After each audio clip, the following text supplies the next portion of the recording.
Hey guys, how's it going? It's Pete. Hope you're having a good day. I am. I was going to go work on a deck today, but it was raining and snowing this morning, and it's still kind of raining right now. So, oh well, I've got plenty to do here, so I'm gonna keep on keeping on with projects. What I've got going on today is, first thing is, I put together a little kit for doing watercolors when I'm out this summer. And what I've got here is just, I've pared it down to as few things as possible when I'm out camping. So here I've got my watercolor paints, and these kits are awesome for bringing with you when you're out in the wild. And there's plenty of color there to work with, and I've got these nice little pans to mix the colors in. That works great. And then I've got just two brushes, one for laying my initial water down and then one for detail. And the nice thing about these brushes is the tip is real fine for like really, you know, minute work, and then it's fat, and as you press it you could do sideways dry brush or whatever style. So just these two brushes alone can do a decent painting, I think, anyway. And then of course some masking tape for making those nice clean edges. And then what I'm going to do this summer, I'm going to work off these small book sizes.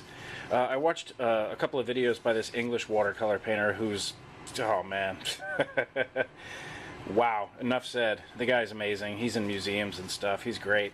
What he does is small sketches with the watercolor, and then when he gets home while it's still fresh in his head, he transfers the small image to a bigger piece of paper. So I'm going to work on that style of painting, because the nice thing is I've got this photographer's vest, and this all fits in one of the pockets, which would be great when I'm out hiking and I see something cool.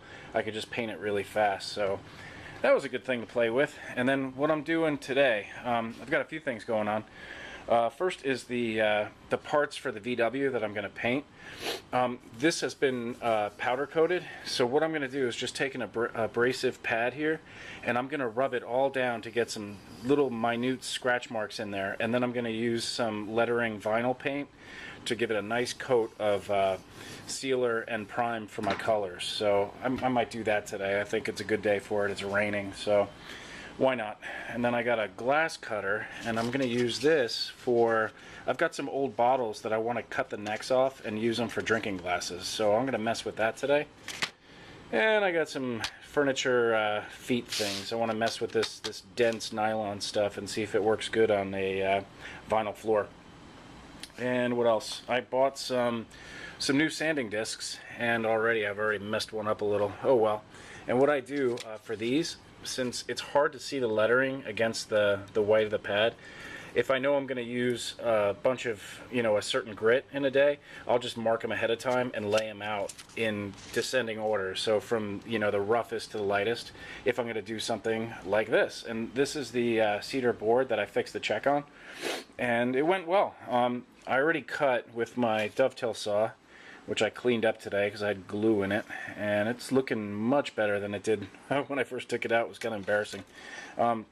So I got that cleaned up. I cut off the dowels, and the wood is still holding together nice. And now what I did was I sanded it, and then I just ran a bead of putty across where there was still a little bit of a separation. And then I'm going to sand this down, and it should be nice. There's a little bit still of a cup in the wood, which is fine by me because the cup is going in the direction where I'll pull it back when I laminate the pieces. And I got some nice new 4mm pieces to hold it together, so that'll be nice. So yeah, that's looking good. So I might do another video when I've removed that and then I've sanded it down to like 4,000, something crazy, just so you can see why I did it. And why I did it was because this wood is just drop dead gorgeous. This stuff is so pretty. It is worth the extra effort, because I think I'll use this piece for a top part of a rail where people will see it. So I really like it. And then also what I'm doing today is learning tips from, one thing great about YouTube is learning tips from pros. And I've been watching this series. It's on my computer right now. I just went through 8 of them. And the guy wrote a book called Watching Paint Dry. I favorited his website, and man,